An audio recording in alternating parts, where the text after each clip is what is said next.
Hello everyone, मैं अमरमणि शंकर स्वागत करता हूं आप सबका एन मिश्रा क्लासेस में। तो जैसा कि आप सब जानते हैं कि हम यहां पर बीएड सेकेंड सेमेस्टर का थर्ड पेपर, जिसकी नाम है शिक्षा में क्रियात्मक अनुसंधान यानी एक्शन रिसर्च इन एजुकेशन के बारे में अध्ययन करते हैं। और ये हमारा दूसरा वीडियो है, यानी कि पहला वीडियो हमने बना दिया है और चैनल पर विजिट करके देख सकते हैं। उसमें हमने अनुसंधान रिसर्च और एजुकेशनल रिसर्च यानी कि शैक्षिक अनुसंधान के बारे में अच्छी तरीके से बातें की हैं। और ये हमारा दूसरा वीडियो है। दूसरा वीडियो में हम पढ़ेंगे मौलिक अनुसंधान यानी कि फंडामेंटल रिसर्च। मैंने आपको पिछले वाली वीडियो में बताया था कि अनुसंधान तो कई प्रकार के होते हैं, लेकिन जो शिक्षा में जो कारगर अनुसंधान है जो या फिर एजुकेशनल जो रिसर्च काम आती है वो मेनली तीन हैं। जिसमें पहला था हमारा पहला तो ये था मौलिक अनुसंधान, दूसरा था हमारा व्यवहारक यानी अप्लाइड रिसर्च था, और तीसरा था हमारा क्रियात्मक यानी एक्शन रिसर्च। मौलिक अनुसंधान, व्यवहारक अनुसंधान और क्रियात्मक अनुसंधान यानी फंडामेंटल रिसर्च और अप्लाइड रिसर्च और एक्शन रिसर्च। इन तीन के बारे में हमको पढ़ना है। आपके सिलेबस में भी दिया होगा, अगर अपने सिलेबस नहीं मिला है तो प्लीज़ आप मिला लें। तो हम आज यानी कि फंडामेंटल रिसर्च के बारे में जानेंगे कि ये क्या क्या है, ठीक है, इसकी क्या विशेषता है, इसके एम क्या क्या है, इसके और क्या है, लक्ष्य क्या है, सीमा क्या है, यानी छोटी छोटी बातें इसके बारे में सारे हम डिफाइन करेंगे। लेकिन उससे पहले अगर आप चैनल पर नए हो तो प्लीज़ चैनल को सब्सक्राइब जरूर कर लें। तो देखते हैं कि मौलिक अनुसंधान यानी फंडामेंटल रिसर्च क्या है। देखिए, ये जो अनुसंधान यानी मौलिक अनुसंधान है, फंडामेंटल रिसर्च है, ये रिसर्च का बेस यानी बेसिक रिसर्च है। इसे हम प्योर रिसर्च या फिर बेसिक रिसर्च को भी कहते हैं। इसे विशुद्ध रिसर्च भी कहते हैं, यानी कि विशुद्ध अनुसंधान के नाम से भी जाना जाता है। इसका मेन काम क्या है? इसका मेन काम है जो साइंटिफिक रिसर्च किया जा चुका है, खोज की जा चुकी है, उसको थोड़ा सा और सरल करना, यानी कि इसका मेन काम है जनरलाइजेशन। मैंने पिछले वीडियो में आपको बताया था कि जनरलाइजेशन क्या है, यानी सामान्यीकरण करना। सामान्यीकरण क्या है आपको थोड़ा सा रिपीट कर देता हूँ। देखिए, सामान्यीकरण का मतलब ये था कि मैंने उदाहरण भी दिया था पिछले वीडियो में कि एक ट्रेन है, ट्रेन का बोगी जो होती है एक सामान्य कक्ष होता है यानी जनरल बोगी होता है। उस बोगी में, उस कोच में कोई भी आ जा सकता है, यानी सब एक समान होते हैं। तो यहाँ पर सामान्यीकरण का मतलब ये था कि एक ऐसा सिद्धांत निकाल कर लाया जाए जो सभी के लिए एक समान हो। सामान्यीकरण ऐसे आप समझ सकते हैं कि जो सभी के समझ में आ जाए, ठीक। तो हमारा जो फंडामेंटल रिसर्च है, इसमें भी जो रिसर्च किए जाते हैं वो सामान्यीकरण यानी जनरलाइजेशन अप्रोच के तहत ही किया जाता है। ये जो अनुसंधान यानी जो फंडामेंटल रिसर्च है, यह ज्ञान के लिए होता है, यानी ज्ञान के लिए ज्ञान। अब देखिए, ज्ञान के लिए ज्ञान एक शब्द जो है, इसी शब्द के अंतर्गत पूरा का पूरा ये हमारा जो मौलिक अनुसंधान है आता है। ज्ञान के लिए ज्ञान। देखिए, ज्ञान के लिए ज्ञान का मतलब ये है नॉलेज फॉर नॉलेज सेक, यानी ज्ञान के लिए बोलते हैं फॉर गॉड सेक। तो इसका मतलब कि ज्ञान के लिए ज्ञान। ज्ञान के लिए ज्ञान का क्या मतलब है? यहाँ पर मैंने 3 एग्जाम्पल दिए हैं जो हमारा फंडामेंटल रिसर्च होता है। इसके तहत इन 3 जो एग्जाम्पल है, इसके तहत हम और अच्छी तरीके से समझ जाएंगे कि ज्ञान के लिए ज्ञान का क्या मतलब है।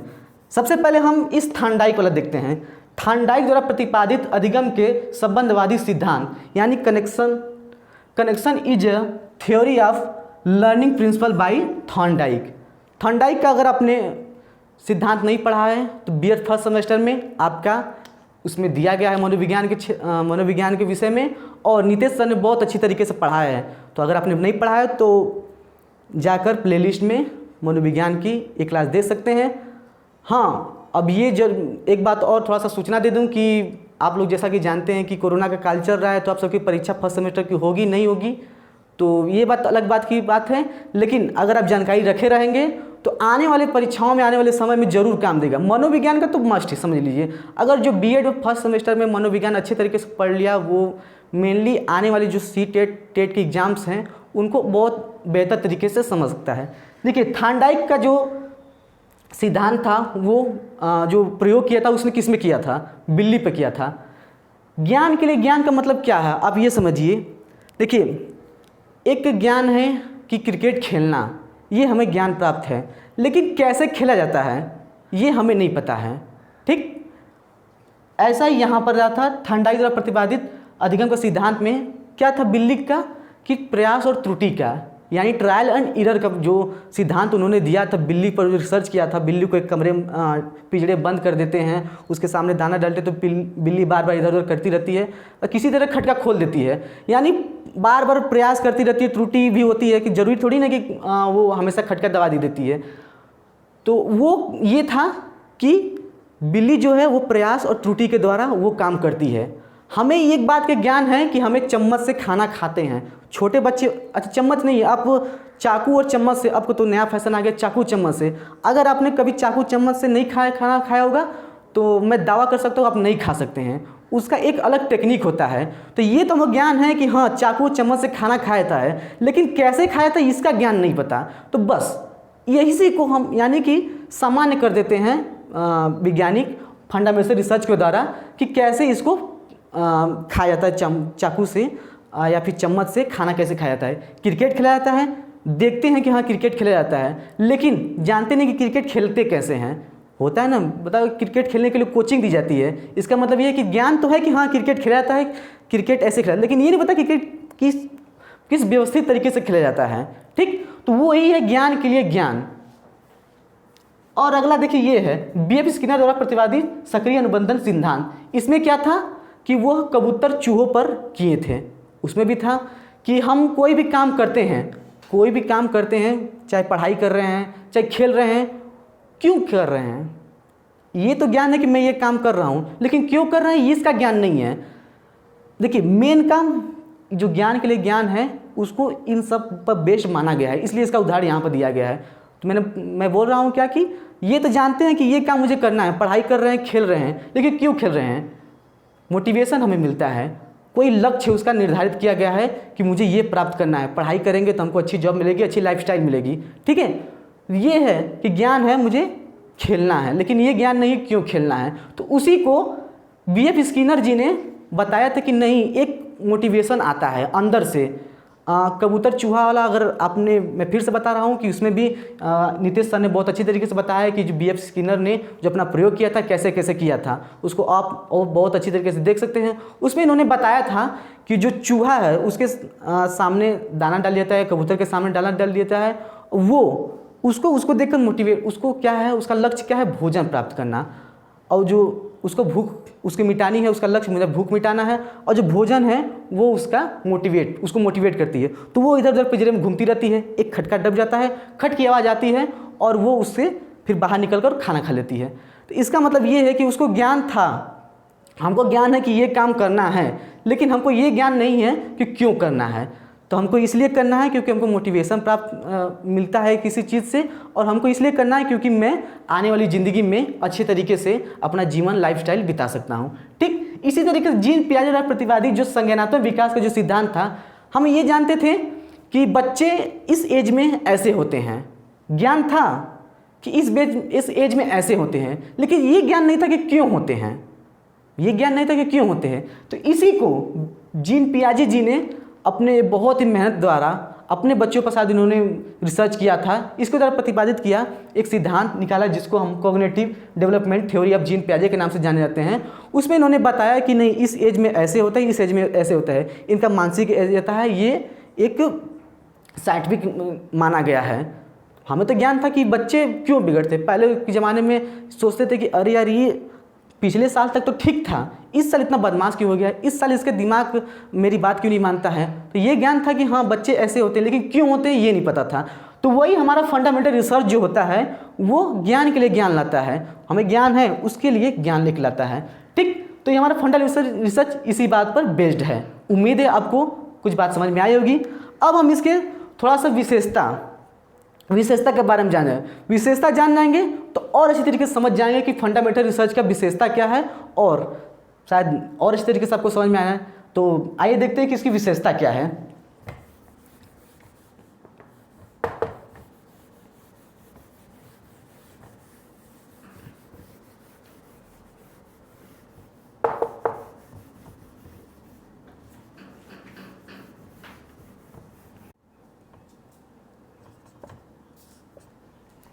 देखिए, अब हम बात करते हैं मौलिक अनुसंधान यानी फंडामेंटल रिसर्च का कुछ कैरेक्टरिस्टिक्स के बारे में यानी विशेषताओं के बारे में। इनको जानने से पहले आपको एक बात बता दें कि आप कमेंट सेक्शन में नोट्स की मांग कर रहे हैं कि सर नोट्स प्रोवाइड करा दीजिए, तो हम चाहते हैं कि आप नोट खुद अपने हाथों से बनाएं, क्योंकि आपको अगर पीडीएफ दे दिया जाएगा तो मोस्ट ऑफ चांसेस है कि वो ऐसे आपके मोबाइल में पड़ा रह जाएगा, क्योंकि वो उसके पीछे क्या पता अब दूसरा वो पीडीएफ डाल लिए या फिर कोई और चीज़ इसमें डाल लिए तो वो नीचे चला जाएगा, दबते हुए चला जाएगा। अगर आप वीडियो के साथ साथ ही वीडियो देख रहे हैं, उसके साथ साथ अपने हाथ से बनाते हुए जाएंगे तो अगर मैंने उदाहरण दिया, अगर उसको आपको नहीं समझ में आ रहा है लेकिन आपके दिमाग में कोई और उदाहरण आ रहा है, कोई और एग्जाम्पल आ रहा है जो शायद मेरे से और भी बेटर हो, तो आप उसको वहाँ पर नोट कर सकते हैं। ठीक है, तो वो आपका खुद का नोट्स हो जाएगा। अगर आप ऐसे ही सरसरी निगाह से भी देखेंगे कि परीक्षा आते समय तो वो आपको बहुत अच्छी तरीके से समझ में आएगा। अब मोबाइल में रहेगा, पड़ा रहेगा, अगर आप बाद में देखेंगे भी तो समझ में नहीं आएगा कि अरे ये क्या था। मतलब पीडीएफ भी देखो एक तरफ से तो उसके मतलब फिर वीडियो भी देखना पड़ जाएगा। तो इसका मतलब अगर वीडियो देख भी रहे हैं तो किताब अगर देख भी रहे हैं तो आपको अच्छी तरीके से याद रहेगा, आपकी मेमोरी में रहेगा कि नहीं मैंने इसको ऐसे लिखा था। तो हम चाहते हैं कि आप नोट्स अपने हाथ से खुद बनाएं, ये आपके लिए बहुत ज़्यादा बेनिफिशियल साबित होगा। ठीक है, तो हम अब देखते हैं कि क्या है मौलिक अनुसंधान यानी फंडामेंटल रिसर्च के विशेषताएं। देखिए, इसमें पहला विशेषता क्या है कि ज्ञान के लिए ज्ञान यानी नॉलेज फॉर नॉलेज सेक पर कार्य करता है। मैंने बताया था ज्ञान के लिए ज्ञान का क्या मतलब है, ज्ञान के लिए ज्ञान का मैंने बताया था क्या मतलब है। एक और उदाहरण जान लीजिए कि ज्ञान के लिए ज्ञान कि आपको बाइक चलाना, आपको ये ज्ञान है कि बाइक चलाते हैं, लेकिन कैसे चलाते हैं इसका ज्ञान नहीं है। इसका ज्ञान नहीं है कि हाँ बाइक चलती है, बाइक ऐसे चलती है, लेकिन यह नहीं बाइक कैसे चलती है, पहले क्लच दाबो फिर उसके बाद गियर लगाओ तब धीरे धीरे छोड़ो, एक ज्ञान है, ये भी एक ज्ञान है। ठीक, तो वही हमारा फंडामेंटल रिसर्च के अंतर्गत आता है। ये हो गया हमारा पहला। दूसरा हमारा है कि मुख्य रूप से सिद्धांत, नियम या सत्य को प्रतिपादित करता है, यानी कि यह मैंने बताया ऊपर कि सिद्धांतों पर कार्य करता है। जरूरी नहीं कि फंडामेंटल रिसर्च निकल रहा है तो कोई नई चीज़ बन के आए, जो बना है उसी में से बस एक ज्ञान है, उसके ज्ञान के लिए एक और ज्ञान आ गया, एक सिद्धांत हो गया, एक नियम निकल गया। बाइक चलानी है कैसे, इसका ये नियम है, एक सिस्टमेटिक नियम है, इसके द्वारा बाइक चलाएंगे तभी आप बाइक चलाना सीख पाएंगे। नहीं तो पहले आप ब्रेक पे ही पैर लगाए हुए हैं, आप गियर पर गियर लगाए हुए हैं या फिर बिना क्लच दाबे गियर लगा रहे हैं तो आगे जाकर हॉस्पिटलाइज होंगे। ठीक है, उम्मीद है समझ में आ रहा है आपको कि मुख्य रूप से सिद्धांत, नियम और सत्य को प्रतिपादित करता है यानी नियम निकालता है। अगला है कि उपयोगिता की अपेक्षा सिद्धांतों पर बल देता है। ये भी है कि ऊपर दोनों के हिसाब से ये भी है कि ये सिद्धांतों पर बल देता है। अगला है कि शोध की अभिकल्प यानी डिजाइन ऑफ रिसर्च को अत्यंत कठोर पूर्वक किया जाता है। देखिए, अत्यंत कठोर पूर्वक किया जाता है। फंडामेंटल जो रिसर्च होता है ये लॉन्ग चलता रहता है। आप वो जीन पियाजे वाला उदाहरण देख लीजिए, उन्होंने कितने साल इंतजार किया होगा तब जाके इतना महान और मनोविज्ञान के रूप में एक बहुत ही महत्वपूर्ण नियम दिया था जो हमारा संज्ञानात्मक विकास है कि बालों ऐसे होते हैं। तो उन्होंने कठोरता पूर्वक ही वो काम किया होगा। बीएफ स्किनर को ही देख लीजिए या फिर थर्नडाइक को जो बिल्ली पर किए हैं तो उन्होंने बिल्ली को भाई कुछ देर भूखा रखा होगा। मानवीय संवेदना है, अच्छा नहीं लगता वो चिल्लाती होगी अगर तो, लेकिन फिर भी उनको अपना प्रण पूरा करना था कि नहीं हमको जानना है कि क्यों होता है ऐसा। ठीक है, तो ये अत्यंत कठोरतापूर्वक खुद रिसर्चर को खुद ही बहुत ज़्यादा पेशेंस रखना पड़ता है कि मैं कितने दिन में पूरा होगा ये रिसर्च, ये भी नहीं पता होता है। ठीक, अगला है कि मौलिक सिद्धांत का उद्देश्य सिद्धांतों का सामान्यीकरण करना। सामान्यीकरण के बारे में आपको बताया था कि सिद्धांत सामान्यीकरण क्या होता है। ठीक है, कि इसका मूल सिद्धांत यह है कि ये सामान्यीकरण पर मेन फोकस करता है। अगला हमारा है कि मौलिक अनुसंधान यानी फंडामेंटल रिसर्च का उद्देश्य क्या क्या है। ठीक है, तो देखते हैं कि क्या इसका उद्देश्य है।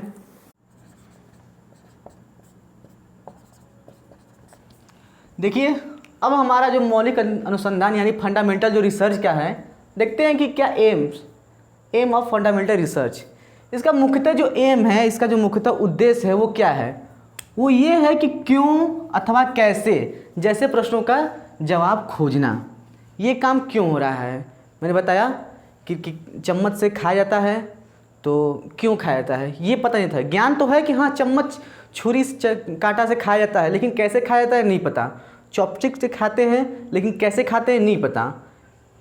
ठीक है, क्यों खाते हैं, कैसे खाते हैं, मतलब इस सब का जवाब को जो क्वेश्चन मार्क के अंतर्गत आते हैं, इसका मेन महत्व ये है। और ठीक है, अगला हमारा है कि शोध का उद्देश्य घटनाओं के संबंध में सिद्धांत प्रस्तुत करना, यानी क्यों, कैसे, कब का जो प्रश्न जो उठते हैं, इन सब का जो घटना जो होती है, इन सब के संबंध में सिद्धांत प्रस्तुत करना। कि बाइक चलाते हैं, ये ज्ञान है कि बाइक चलती है, लेकिन कैसे चलती है, इसका एक सिद्धांत, एक रूल, एक नियम बनता है कि ये बाइक चलाने का एक सिस्टमेटिक नियम है। चॉपस्टिक से खाना खाने का एक नियम है कि उसको, मुझे तो नहीं पता कैसे खाया था, लेकिन 2 हाथ से जैसे भी पकड़ खाते हैं, कांटा छुरी से जैसे भी खाते हैं वो ऐसे हैं। जो थार्डाइक का जो नियम था वो क्या था कि जो बिल्ली थी वो बार बार कर रही थी, यानी ट्रायल एंड एरर के साथ बार बार करती थी। वैसे हम लोग भी अगर छुरी कांटा से खाने की कोशिश कर रहे हैं, चॉपस्टिक से खाने की कोशिश कर रहे हैं, तो पहले गलतियाँ करेंगे, पहले हम लोग बहुत ज़्यादा एरर गलती करेंगे, लेकिन धीरे धीरे हम लोग उसमें पारंगत हो जाएंगे। तो ज्ञान के बदले ज्ञान मिल गया, एक ज्ञान था उसके बाद और ज्ञान के लिए ज्ञान मिल गया, वो इस फंडामेंटल रिसर्च के अंतर्गत आता है। देखिए इसी मैंने इम्पोर्टेंस, महत्व, फंडामेंटल रिसर्च के महत्व को भी इंक्लूड कर दिया है। तो देखते हैं कि फंडामेंटल रिसर्च के कि क्या है महत्व। पहला है कि मौलिक अनुसंधान में सामान्यीकरण का गुण पाया जाता है। सामान्यीकरण मैंने बार बार बताया और इस बार फिर से बता दे रहा हूँ आपको ताकि याद हो जाए कि सामान्यीकरण, जनरलाइजेशन का गुण पाया जाता है कि अगर कोई भी रिसर्च हो रहा है उसमें सिद्धांत को एक जनरलाइजेशन के तहत ले जा रहे हैं, तो वो आप ये सोचिए कि वो फंडामेंटल रिसर्च के तहत गुजरा होगा। ठीक है, इसका मेन काम है फंडामेंटल रिसर्च का कि ये सामान्यीकरण पर जोर देता है या फिर इसमें सामान्यीकरण का गुण पाया जाता है। ठीक, अगला है हमारा कि मौलिक अनुसंधान विश्वसनीय व वैध ज्ञान की वृद्धि में प्रत्यक्ष सहायक होता है। ठीक है, देखिए इसमें लिखा है कि विश्वसनीय व वैध ज्ञान के बदले ज्ञान के में होता है कि कोई भी ज्ञान है वो वैध ज्ञान होता है, विश्वसनीय ज्ञान है, उसमें अब हम बेटर करेंगे, उसमें हम और प्रत्यक्ष सहायक करेंगे। होता है ना कि ये ज्ञान के बारे में पता है लेकिन क्यों है ये नहीं पता, फंडामेंटल रिसर्च उस क्यों के बारे में हमको बताता है। ठीक, अगला हमारा नवीन ज्ञान सत्य या सिद्धांत की प्रतिस्थापना के लिए महत्वपूर्ण भूमिका निभाता है। इसी दूसरे वाले का ये भी एक सब्स्टिट्यूट की तरह ले सकते हैं आप इसको, कि यह जो ज्ञान है उसके बदले एक नवीन ज्ञान, एक नया ज्ञान प्रदान करता है कि ये काम क्या है।